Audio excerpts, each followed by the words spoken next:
I now give the floor to Ms. Jeanine Hennis-Plasschaert. Thank you, Mr. President. Distinguished members of the Security Council, my briefing today will hit many all too familiar notes as notorious aspects of Iraqi political life are repeating themselves in a seemingly incessant loop of zero-sum politics. But before delving into that, I'd like to share some impressions on the recent and ongoing waves of massive dust and sandstorms hitting Iraq. Now, while a dust or sandstorm as such is not a new phenomenon for the country, the current wave far exceeds Iraq's experiences in recent years. Briefing this Council last February, I spoke about the dangers of climate change and its effects, with desertification as a central concern. Ever since, Iraq has been battered by intense dust and sandstorms that obscure the sky, send people running for shelter, even resulting in sickness and death. Now, these storms are only expected to become more frequent. In other words, continued inaction also here comes at enormous costs. Having said this, Mr. President, these storms are not the only concern for the people in Iraq. Iraqis continue to wait for a political class that, instead of being content with still power battles, they are waiting for a political class that will roll up its sleeves to make headway on Iraq's long list of outstanding domestic priorities. As you know, national elections took place well over 7 months ago, and multiple deadlines for the formation of a government have been missed. Now, it's true, Iraq is not the only country facing a protracted government formation process. But Iraq's political leaders would do well not to hide behind that argument. It distracts from what is at stake. It excuses a political deadlock while non-state armed groups fire rockets with apparent freedom and impunity. It excuses a political stalemate while ordinary people suffer. It excuses a political impasse while simmering anger, public anger, can boil over at any moment. So my question is, what will it take to realize that this situation is completely untenable? To date, political leaders subscribe to the notion of dialogue or another round of negotiations. But the necessary willingness to compromise, it is painfully absent.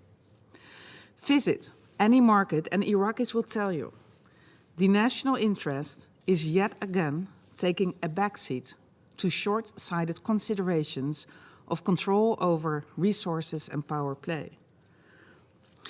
It is therefore high time, and yes, I repeat myself, but it is high time to return the spotlight where it must be on the people of Iraq and a program of action that provides adequate service delivery to all citizens.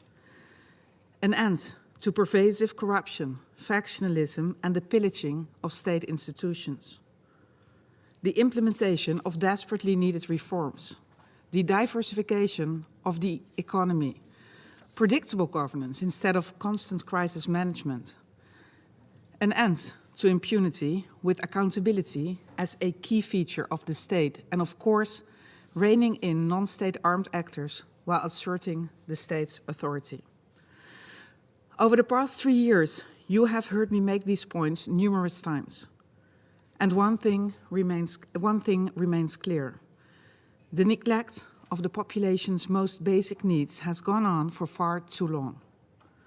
Again, Iraqi political inaction comes at a huge price, not in the short term for those in power, but for those desperately trying to make ends meet on a daily basis. Madam President, a few more specific observations, beginning with relations between Baghdad and Erbil. The sorry pattern of ad hoc negotiations continues to prevail instead of what is critically needed. An institutionalized, predictable mechanism for the comprehensive, holistic, and durable resolutions of all outstanding issues. While this is evidently necessary, such a mechanism continues to be plainly missing. And this deficiency is sadly coupled with internal rivalries on both sides as well. As I said last time, a spirit of partnership and cooperation can and must guide all stakeholders, including with regards to the recent Federal Supreme Court ruling on the KRG oil and gas law. Having engaged with both sides on this matter, I am convinced that there is a way out. However, and there is no denying it, events in the past have gravely eroded mutual trust. Hence, it will prove essential to build confidence, including by pledging to refrain from politically motivated unilateral actions in the future. Now, Mr. President, zooming in on the political situation within the Kurdistan region. Last year, in May, I participated in an event at the University of Kurdistan. It's a promising event, with all Kurdistan region political parties present. In my remarks, I outlined the toxicity of political infighting and factionalism. I emphasized the importance of unity, not to be confused with uniformity. I spoke candidly about the need to move away from the yellow and green divide, about the responsibility of leaders to guide outreach and to bring together opposing interests to focus on solutions that represent the interests of all peoples living in the Kurdistan region, be it Erbil, the Houk, or Suleymaniye. However, 1 year later, this promising event seems to have gained zero traction. On the contrary, divisions have deepened, with adverse effects on the peoples of the Kurdistan region. Now, and without repeating my remarks of a year ago, but it must be clear, the Kurdistan region has a choice. And with the Kurdistan region election scheduled for the 1st of October later this year, it is of utmost importance to level the electoral playing field with all political actors, big or small, enjoying equal opportunities, promoting a conducive electoral environment that is. Additionally, I can only underline that geography does not always play in the Kurdistan region's advantage. In other words, its unique geopolitical circumstances alone should be enough to give its leaders pause. And of course, that goes for the whole of Iraq as well. As I've said on countless occasions, whether we like it or not, a weak domestic home front only creates a welcoming environment for continued external interference. Now, on a related note, let me also comment on incoming missiles and rockets. Disturbing, disruptive, and dangerous. With the IRGC claiming responsibility for up to 12 short-range ballistic missiles launched in the early hours of Sunday, March 13, another worrisome chapter was opened. And while the IRGC described the targeted location in Erbil as the strategic center for conspiracy and evil acts of the Zionists, no evidence for such claims was found. The targeted site is known as a civilian area, a private compound.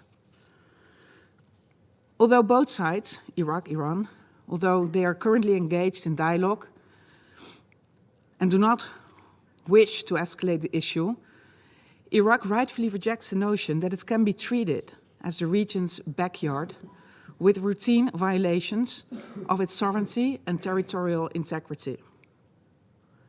Now, another case in point are the ongoing Turkish and Iranian shelling activities in the north. So what are we looking at? Cross-border shelling and missiles as the new normal for Iraq? This is a very risky way to advance interests and one which further weakens the state of Iraq.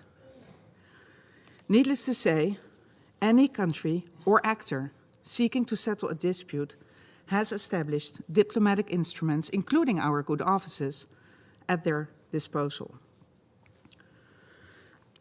Now, moving to Iraq's very own armed actors operating outside state control.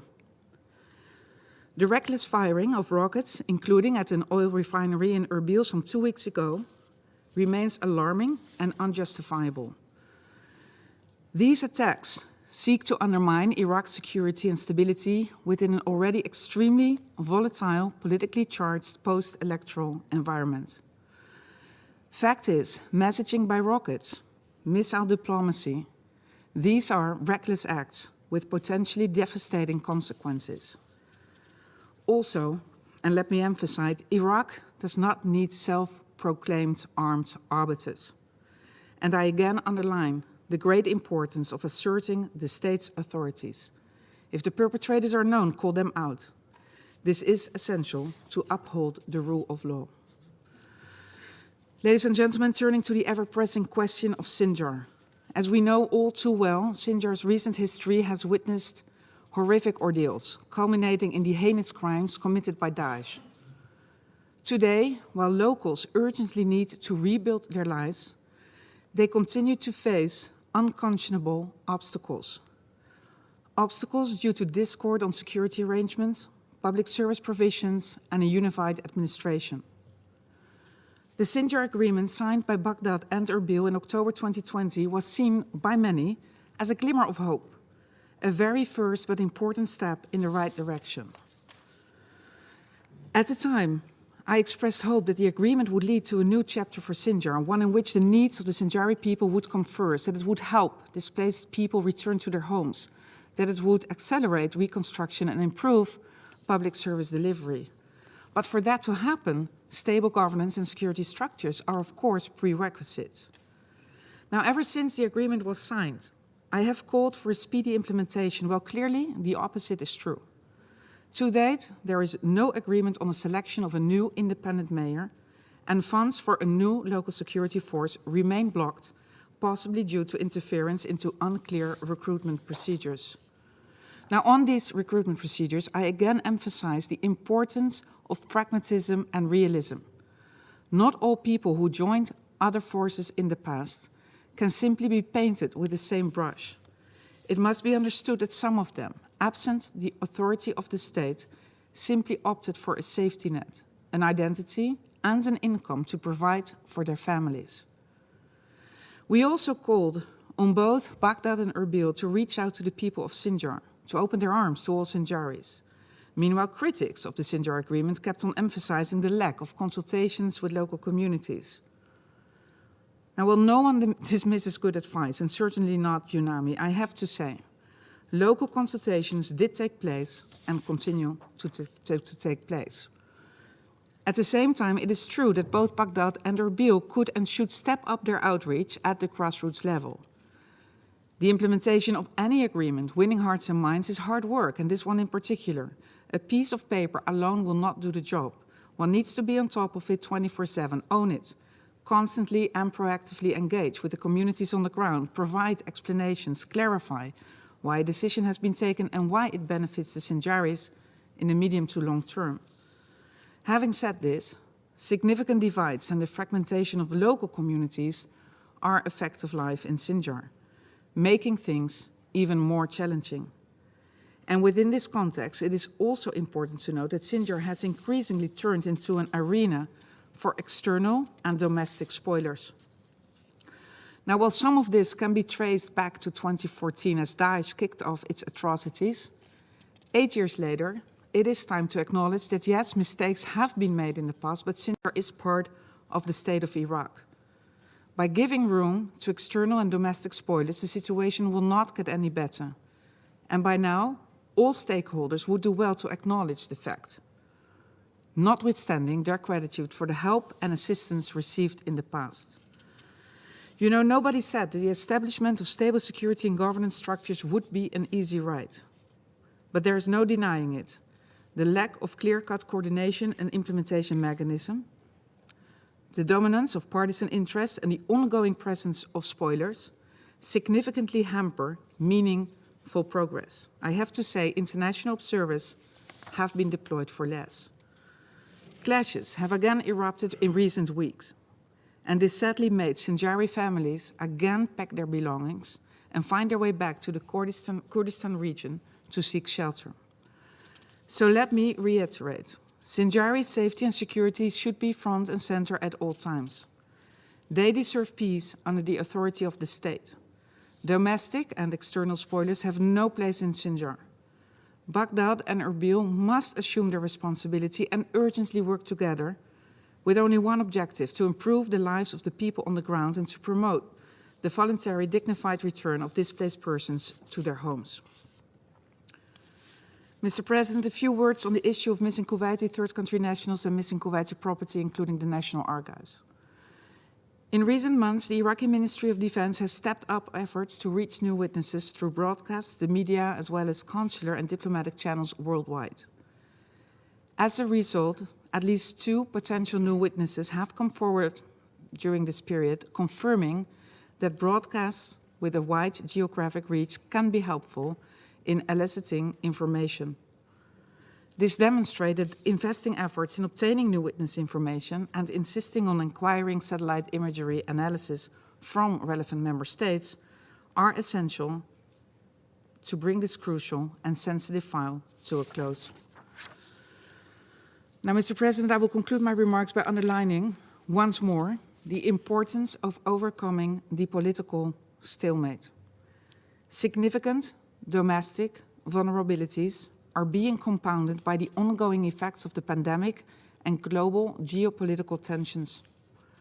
A sincere, collective, and urgent will to resolve political differences must now prevail. It must prevail for the country to move forward and to meet the need of its citizens. Thank you, Mr. President. I thank Ms. Hennis-Plasschaert for her briefing. I now give the floor to Ms. Hannah Edouard.